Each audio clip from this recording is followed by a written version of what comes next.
Саламатсыздар ма? Менің аты-жөнім Әлішерхан. Мен номері 123 Темірбек Жүргенов атындағы мектеп-лицейдің 8-ші Б сынып оқушысымын. Бұл менің бизнес жоспарымның презентациясы. Мен өз ісімді болашақта мобильді қосымша арқылы жанармай жеткізіп беру қызметін ашудан бастасам деймін. Ол үшін менің бизнес жоспарым мынадай тармақтардан тұрады. Бірінші мұхаббет, екінші мазмұны, үшінші қысқаша баяндама, төртінші бизнестің сипаттамасы, бесінші нарық, алтыншы ұйымдастыру және басқару, жетінші қаржы жоспарлары, сегізінші қосымшалар. Интернет қазіргі таңда кез келген адамның өмірінің және жұмысының ажырамас бөлігі болып табылады. Сонымен қатар үйден тыс жерде тыныштық атмосферасында жұмыс істеу тек жақсы әсер қалдырады. Интернетпен жұмыс істеу ең жоғары бағаланатын жұмыстардың бірі болып табылады. Жанармайды көлікке дейін жеткізіп беру, жаңа жерде жатқан қызмет түрі.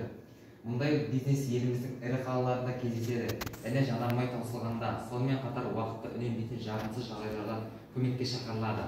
Америкада мобильді қосымшаларды пайдалана отырып, бензинді жеткізу қызметі танымал. Тапсырыс беруші жанармай құюға ыңғайлы уақыт, тұрған орны туралы мәлімет береді және отын құю ыдысын ашады, ал курьер келіп бакты толтырады. Қосымша арқылы жанармай жеткізіп беру қызметін ашу жөнінде бизнес жоба өзін-өзі ақтап қана қоймайды. Сонымен қатар табыс әкеліп үшін не қажет? Менің ойымша, бірінші ғимарат, екінші құрал-жабдық, үшінші маркетинг, төртінші қызметкерлер. Менің қосымша арқылы жанармай жеткізіп беру қызметін табыс ету үшін ең алдымен жанар-жағармай бекеті қажет. Оның айлық жалдау ақысы 150 мың теңгені құрайды. Менің жанар-жағармай бекетіне ең алдымен құрал-жабдықтар керек. Ол үстел, жеңіл автокөлік, операциялық жүйесі бар компьютер, телефон, принтер, A4 аппарат, көшіру аппараты және де канистр. Бұл құралдардың барлық шығынын есептеген кезде шамамен жиыны 360 мың теңгені құрайды. Және де менің жанар-жағармай бекетіме қызметкерлер, администратор, менеджер, жүргізуші, курьер, IT маманы қажет.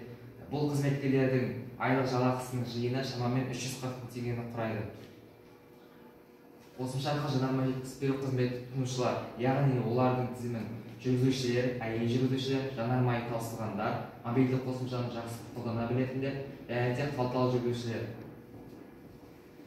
Мен өзімнің қызметінің бағасын километрлеп есептедім, яғни 1 километрге 1000 теңге, біздің қызметті күніне 5 рет тұтынса 5000 теңге, айына 200 мың теңге, бір жылға пайдасы 2 миллион 400 мың.